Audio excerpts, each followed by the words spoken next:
A highly anticipated multi-day hearing got underway today in Los Angeles, where the singer known as David is facing murder and other felony charges in the girl. The prosecution is trying to convince a judge there's enough evidence to take the case to a jury trial. Now to the latest in the murder case involving the singer known as David. A preliminary hearing is in its fourth day to determine whether there is enough evidence to put him on trial for the teenage girl. The musician, whose full name is David Anthony Burke, is accused of 14-year-old Celestri Hernandez and dismembering her body last year. The script opens by introducing David Anthony Burke, a young musician who had achieved remarkable success at just 20 years old. Performing under the stage name D4vd, he had already released a successful debut album, amassed millions of followers online, and built a lucrative music career. The narrator contrasts this image of a talented, successful young artist with the shocking allegations that would soon dominate headlines. The audience is then introduced to the case itself. According to the script, investigators discovered the body of 14-year-old Celestri Hernandez in the trunk of David's Tesla months after she had disappeared. The discovery sparked widespread public debate because many people struggled to reconcile David's clean-cut public image with the horrific accusations against him. The narrator explains that, although speculation initially surrounded the case, prosecutors later presented evidence that significantly strengthened their allegations. According to the prosecution's theory, David had been involved in an inappropriate relationship with Celestri while she was still a minor. When the relationship allegedly deteriorated and she threatened to expose it, prosecutors contend that he killed her to protect his career and reputation. The narrator carefully frames these claims as part of the prosecution's case rather than established fact. Instead of focusing on sensationalism or conspiracy theories, the documentary establishes a different objective. The narrator explains that the purpose of the video is to understand the psychology behind the allegations rather than simply condemn the suspect. Two guiding questions shape the remainder of the documentary. How did David's upbringing potentially contribute to his psychological development? And if the allegations are true, what mental processes could allow someone to commit such a crime and then continue living as though nothing had happened? This psychological approach distinguishes the documentary from a traditional crime recap by promising viewers insight into human behavior rather than merely presenting evidence. The story then shifts backward to David's childhood. Viewers learn that he was born in Queens, New York, to Christian parents who maintained a strict household. His father worked as a litigator, while his mother had been a teacher. According to David's own interviews, his parents tightly controlled the media he consumed. Popular music was forbidden, and the family's listening habits were limited almost entirely to classical composers such as Bach, Beethoven, and Mozart, along with gospel music. David explains that his parents wanted him to become intellectually disciplined rather than immersed in contemporary pop culture. David's early years, he recalls being bullied at his private school in New York and believing that teachers unfairly targeted him. Eventually, his family moved to Houston, Texas, where school life improved somewhat, but he still struggled to fit in. Although his parents encouraged him to pursue music through piano lessons, choir, and school band, he quickly lost interest in each activity. The narrator presents these experiences as the beginning of a pattern in which David failed to develop lasting social connections or sustained interests, laying the groundwork for the psychological themes explored throughout the remainder of the documentary. Today, the medical examiner who performed the autopsy on Rivas Hernandez is testifying. Burke faces several charges, including murder. He has pleaded not guilty. NBC's Camila Bernal is following this one closely for us. We're also joined by NBC News legal analyst Kristen Gibbons-Fedden. Camila, the medical examiner took the stand briefly yesterday, back on the stand today. What are we hearing from him, and who else is expected to testify in this days-long hearing? There are some stories that seem impossible the first time you hear them. How does someone admired by millions suddenly become the subject of one of the most closely watched criminal investigations in the country? Today's story begins with a young artist whose music resonated with millions of listeners around the world. His songs explored heartbreak, loneliness, and emotional vulnerability, earning him a devoted fanbase and a promising career. But years after his rise to fame, his name would appear in headlines for a very different reason. This is the story of David Anthony Burke, known professionally as D4vd, and the investigation that followed the disappearance and death of Celestri Hernandez. Before we continue, it's important to remember that this case involves criminal allegations. Some of what you'll hear reflects claims made by prosecutors, while other points come from public records, interviews, and statements released during the investigation. The courts, not social media or public opinion, determine criminal guilt. With that in mind, let's go back to where the story begins. Long before investigators examined phone records, surveillance footage, and digital conversations, David Burke was simply another teenager trying to find his place in the world. He was born into a family that valued discipline, education, and structure. According to interviews he later gave, his childhood was shaped by clear rules and high expectations. Popular music wasn't a major part of daily life, and much of the entertainment available at home reflected his parents' values. For many children, growing up in a structured environment provides stability. But adolescence is also a time when people begin exploring their own identities, interests, and independence. That balance between guidance and personal freedom looks different for every family. David has spoken publicly about becoming curious about music outside those household boundaries. Like many teenagers, he wanted to discover the world on his own terms. That curiosity eventually became the foundation for a creative journey that would change his life. No one could have predicted just how quickly things would happen.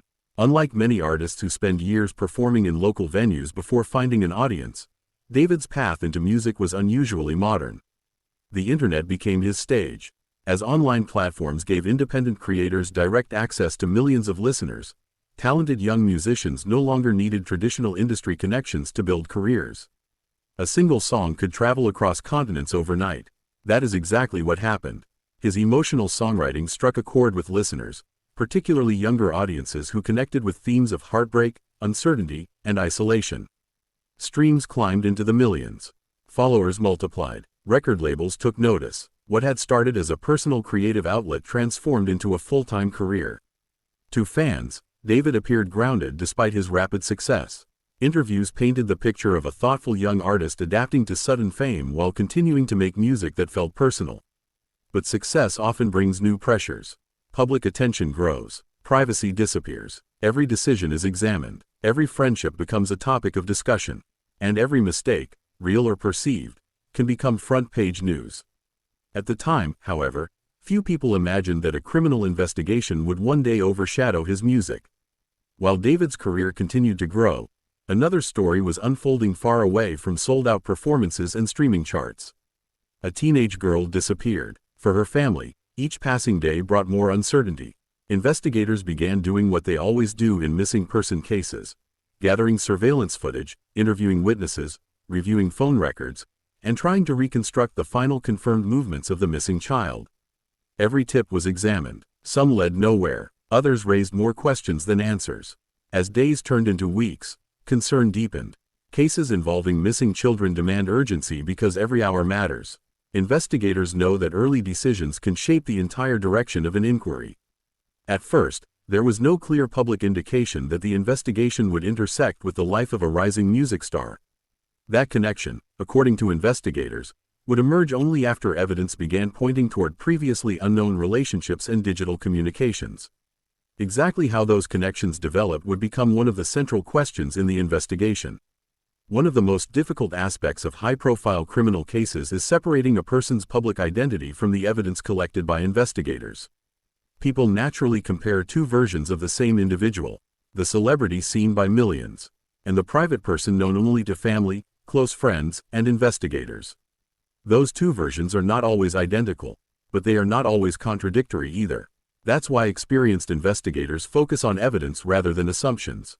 And with every new discovery, the questions surrounding the case became more complicated.